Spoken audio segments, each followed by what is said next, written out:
এরপরে প্রশ্ন হলো শবে বরাতের আমল কি? শবে বরাত অর্থাৎ যেটাকে হাদিসের ভাষায় বলা হয়েছে মধ্য শাবানের রাত, শাবানের মধ্য রজনী, 14ই শাবান দিবাগত রাত, এটাকে আমাদের সমাজে বা পাক ভারত মহাদেশে এই অঞ্চলে ইরানে এই সাইডে শবে বরাত বলে। হাদিসে কোনো শবে বরাত নাই, হাদিসে আছে লাইলাতুন নিসফি মিন শাবান। তো যাই হোক, বরাত মানে যদি মুক্তি হয় তাহলে সে অর্থে ঠিক আছে। এই রাতে আল্লাহ তাআলা মুশরিক যারা শিরকে লিপ্ত এই লোকগুলো ছাড়া, হিংসুক ছাড়া, বেদাতে লিপ্ত ছাড়া, যে ব্যক্তি সুন্নাহ মেনে চলতে চায় না এই লোকগুলো ছাড়া বাকি সব ইমানদারদেরকে সাধারণ ক্ষমা ঘোষণা করেন।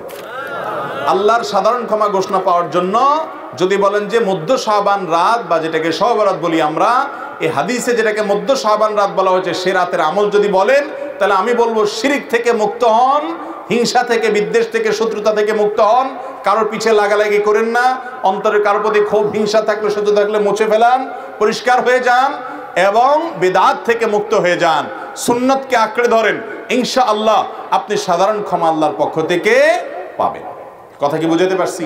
এছাড়া যদি এরাতে কেউ ব্যক্তিগতভাবে আমল ইবাদত করে, অন্য রাতেও করে, এরাতে আল্লাহ ক্ষমা করেন, এতটুকু অন্তত হাদিস দ্বারা সাবেত অবশ্যই আছে, সেই বিষয়টা লক্ষ্য করে, এরাতের ফজিলত একেবারে উড়িয়ে দেওয়ার মতো না, সে বিষয়টিকে লক্ষ্য করে যদি কেউ ব্যক্তিগতভাবে আমল ইবাদত করে, বিদআতি কোনো রূপ পরিগ্রহ না করে, তাহলে সে তার জন্য জায়েজ আছে। কিন্তু আমাদের দেশে যেটা হয়, শবে বরাত মানে হলো মসজিদে দলবদ্ধভাবে জিকির করতে হবে, দোয়া করতে হবে, দলবদ্ধভাবে অনেক কিছু করতে হবে, নফল বিশেষ করে সুন্নত আমল এটা একা একা করার যেগুলো সেগুলো একা একাই করতে হবে, যেগুলো দলবদ্ধভাবে করার কোনো নির্দেশ নাই সেগুলোকে দলবদ্ধভাবে করলে সেটা ভুল হবে।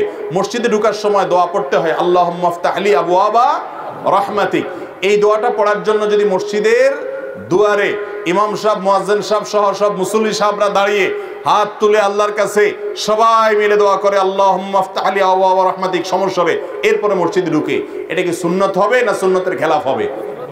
ঠিক একইভাবে এই রাতে নবী করিম সাল্লাল্লাহু আলাইহি সাল্লাম, সাহাবায়ে কেরাম, সালাফ থেকে মসজিদে এসে দলবদ্ধভাবে কোনো দোয়া ইবাদত বন্দেগী ভাবে আমরা যেভাবে করি এরকম করার কোনো বর্ণনা পাওয়া। অতএব এটাকে আমরা যদি সিস্টেম বানিয়ে নেই তাহলে সেটা কোনো শরিয়া স্বীকৃত কোনো পদ্ধতি হতে পারে না। বিধায় এই রাতকে কেন্দ্র করে অনেক কাজ, বেশিরভাগ কাজগুলো আমাদের সমাজ যত কাজ প্রচলিত আছে সব রাতকে কেন্দ্র করে বেশিরভাগই কোনো এগুলার কোনো অস্তিত্ব হাদিসে খুঁজে পাওয়া যায় না। যেমন হালুয়া খান, শবে বরাত মানে হালুয়া, এটা তো একটা কমন আইটেম। ভাই হালুয়া কারোর খাইতে চাইলে খান, ভিন্ন কথা, কিন্তু এই রাতে খাইতে হবে এই হাদিস বানায়া, জাল হাদিস বানায়া খাওয়া জায়েজ নাই। আপনি এমনি অন্য সময় খান, এ রাত্রেও খান, কিন্তু আপনি অন্য কোনো সময় খান না। এটা মেটার খাওয়ার ফজিলত বানাইছেন কি, যে নবীজির দাঁত ভাঙছে সেজন্য হালুয়া খাইছে, তাই আমরা ভালো দাঁত নিয়ে হালুয়া খাইতেছি। আপনার বাবার পাও ভাঙছে, ভদ্রলোক একটা লাঠি দিয়ে ভর করে খোড়ায় খোড়ায় হাঁটে, আপনার ভালো পাও নিয়ে আপনি যদি একটা লাঠি নিয়ে খোড়ায় খোড়ায় হাঁটেন, এটা কি তাকে ভেঙানো হবে না? এই ভেঙানোর কারণে এটা কি বাপের সম্মান দেয়া হবে নাকি তার সাথে তামাশা করা হবে? আর দ্বিতীয় কথা হলো নবী করিম সাল্লাল্লাহু আলাইহি সাল্লামের উহুদের যুদ্ধ এই শাবান মাসে বা তার আগের মাসে হয়ই নাই যে তিনি হালুয়া খাইছেন। বিধায় এই সমস্ত জাল হাদিস আমরা আমল করব না। এই উপলক্ষে আপনার আতশবাজি করা সহ অনেক ভুলভাল কাজ আছে, সেগুলো আমরা করব না।